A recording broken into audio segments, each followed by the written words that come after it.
Hello, it's Bill, the knee pain guru. Happy Halloween. It is Thursday, October 31st, 2019.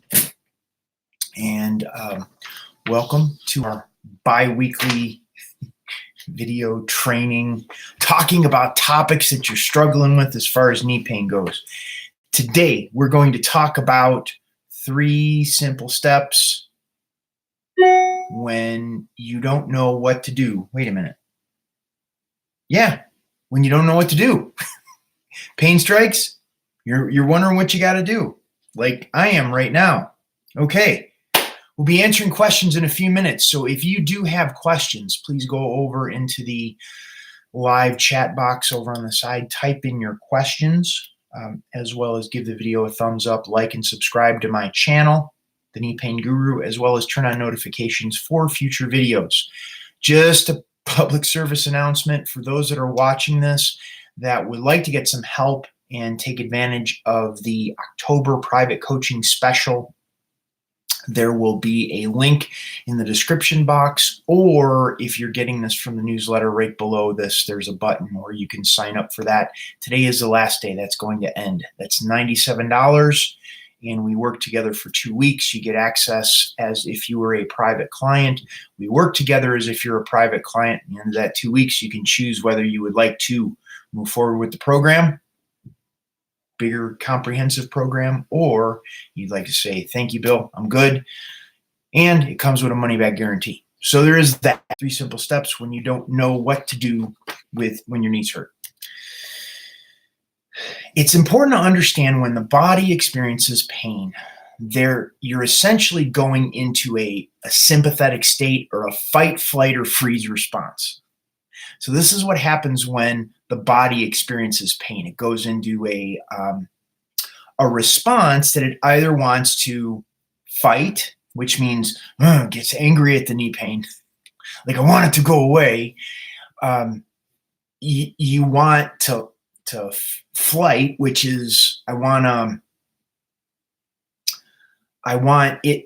the pain to just go away, and I'm going to check out. I'm going to go somewhere else, and hopefully when I come back and test this again, test my knee again, it's going to be gone.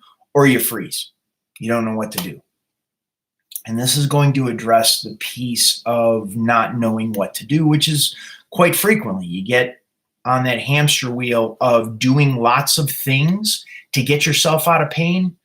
The more you do, the more you exercise, the more you want to use it or lose it, the more you put yourself in pain, and it makes the situation worse, which compounds the problem that we're trying to address right now. So first thing you do is you stop.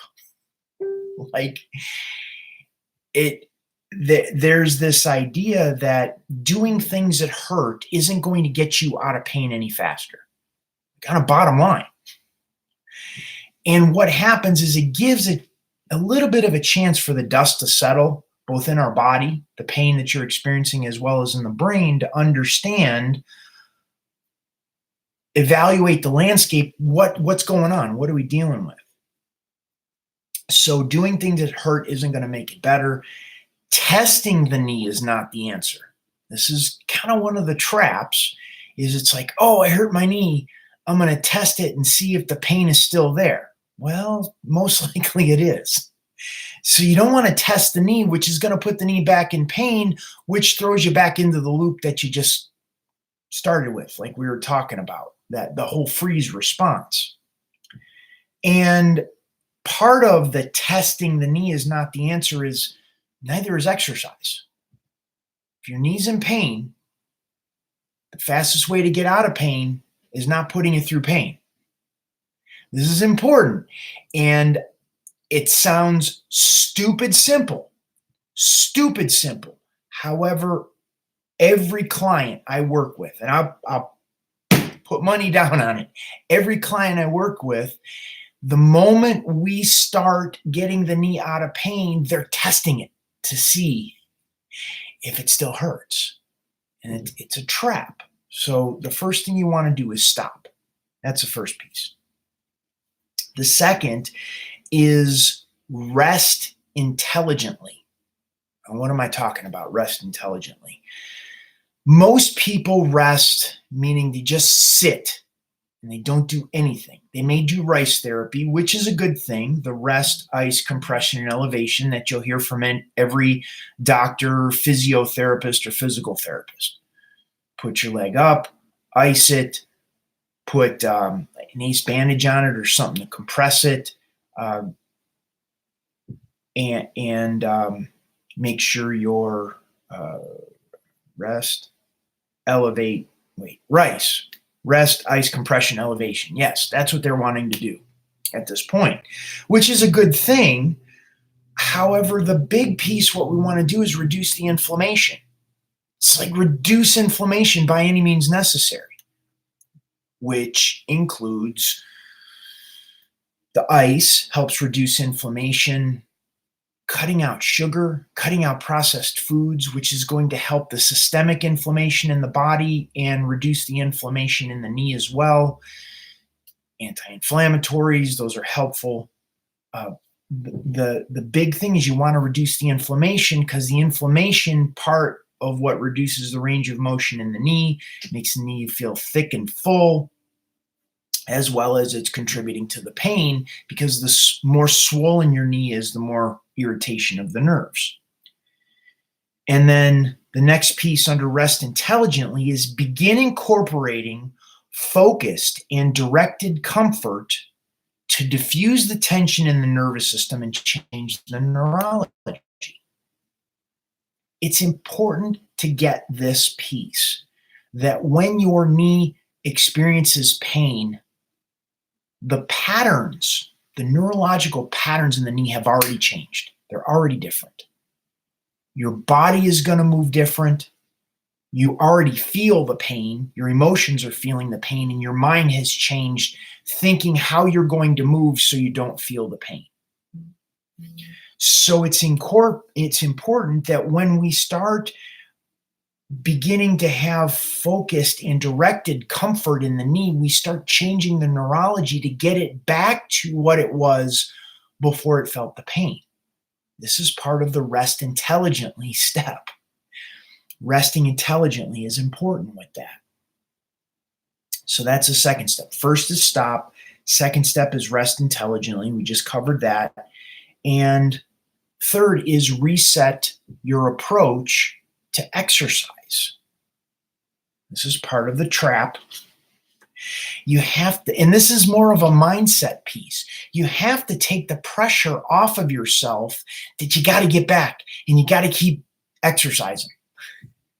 Like you're somehow going to be less than, or you're going to lose out or fall behind because you're not exercising as much as you used to, or as frequently as you used to, or push your body as much as you have previously. This is important to take the mental pressure off and stop kicking your own ass. Just get that pressure off. And I see clients that I work with that are runners or weightlifters.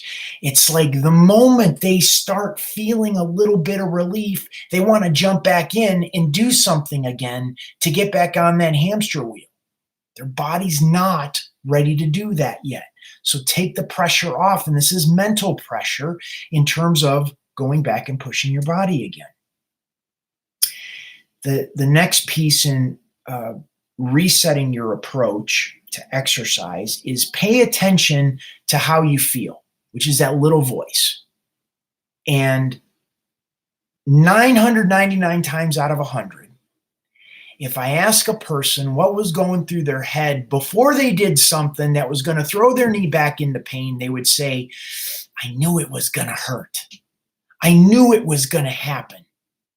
I was afraid to do that.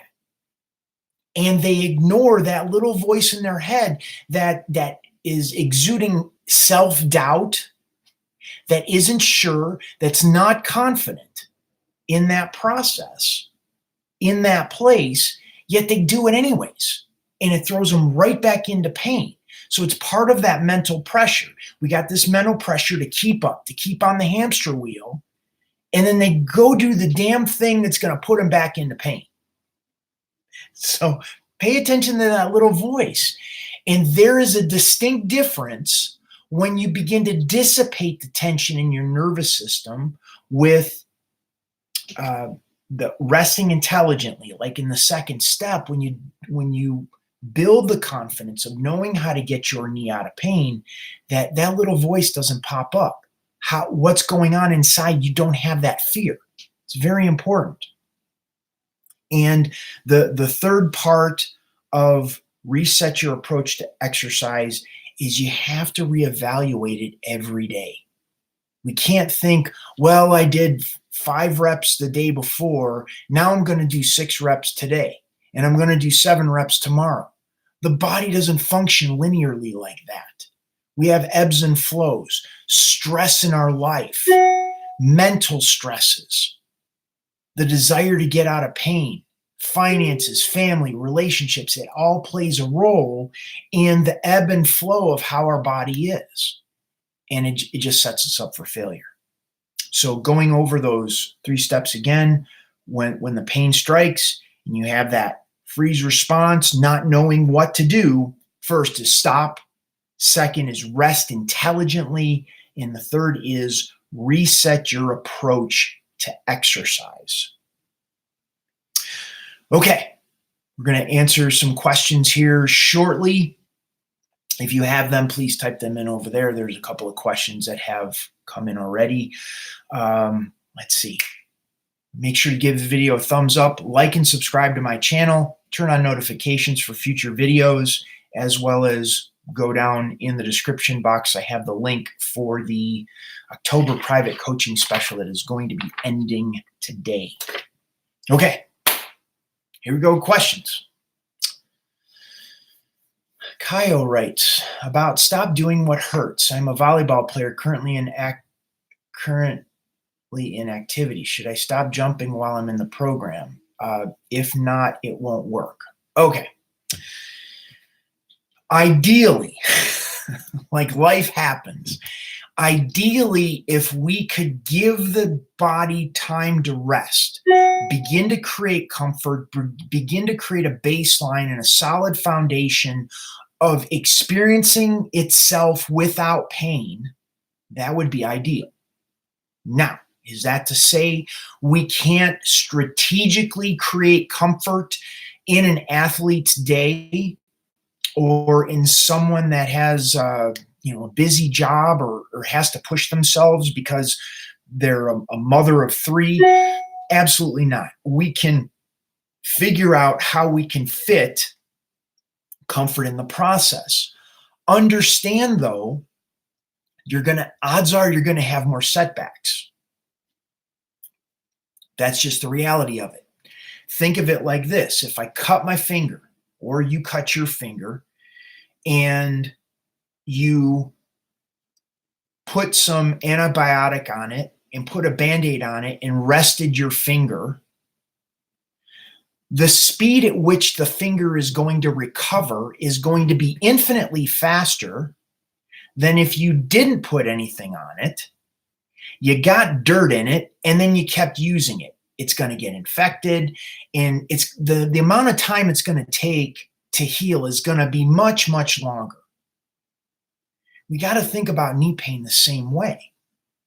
If you have pain in your knee, the moment you get it out of pain doesn't mean the knee is healed. It just means you got it out of pain, and now it sets up the conditions so the body can heal it, which means we just put the antibiotic on it, we put the Band-Aid on it, now we're going to let it rest. So the more we can create the conditions where we're not irritating the finger if it's cut or the knee if it's in pain, the faster the body's going to be able to recover. You have a high activity level, we just got to take that into account. It doesn't mean the body is not able to heal. It just means it may take longer. Okay. I like seeing the questions come in. This is awesome. Okay, Antonella writes, hello, under my kneecap, sometimes I have a slight pain. What can I do to strengthen the kneecap?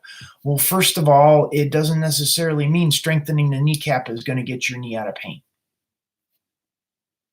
If the knee hurts, it doesn't mean something immediately got weak. It makes more sense that something else when you felt pain tightened up. So instead of raising the bridge, we got to lower the river.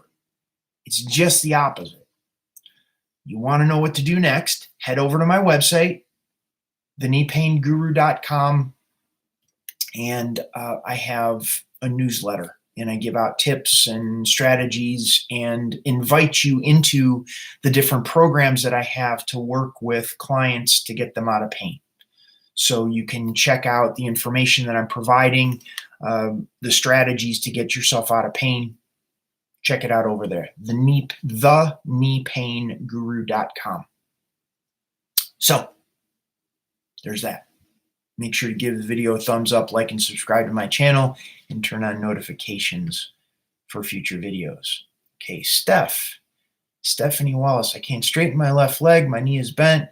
Is there exercises I can do to get it back to normal? I didn't have surgery. Stephanie, didn't we work? Didn't we talk? Let me check here, Stephanie. No, it's Sam. What didn't I? I thought I saw your name somewhere, Stephanie. Can't straighten my left leg. Knee is bent. Is there an exercise I can do to get it back to normal? Stephanie, there's this place where if your knee can't straighten out, just like I told Antonella, it's not so much that something needs to be strengthened, it's something else needs to be loosened. So we have to go in to get the results that we want. It's important to go into it with the right mindset to understand, to be able to achieve the goal that we want to get. So if the leg is tight, what happens is it gets in its own way. The bones in the leg get in their own way, and it's difficult to straighten the leg fully or bend the leg fully. And we have to look at not only the knee, we have to look at the hips and lower back. I wouldn't point you in the direction of strengthening. I would say let's relax what is tight and allow the leg to straighten out on its own. One, it's going to be a lot less painful. It's going to be a lot easier. It's going to happen in a shorter period of time.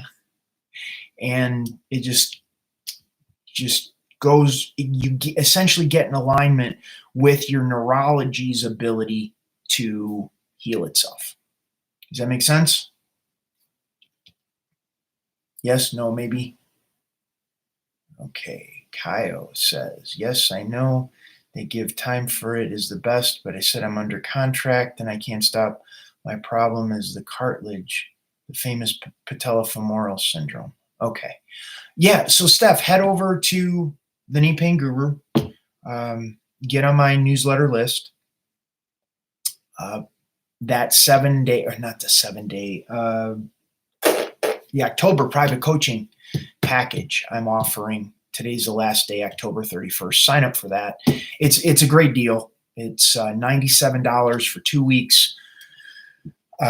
It's a tremendous discount off of my normal private coaching package. And what we do is we kind of get a lot of the kinks worked out. Think of it as an on-ramp. We'll get you results. If you don't get any results, which the only people that don't get results are the ones that don't show up and that don't do the homework and that don't get feedback.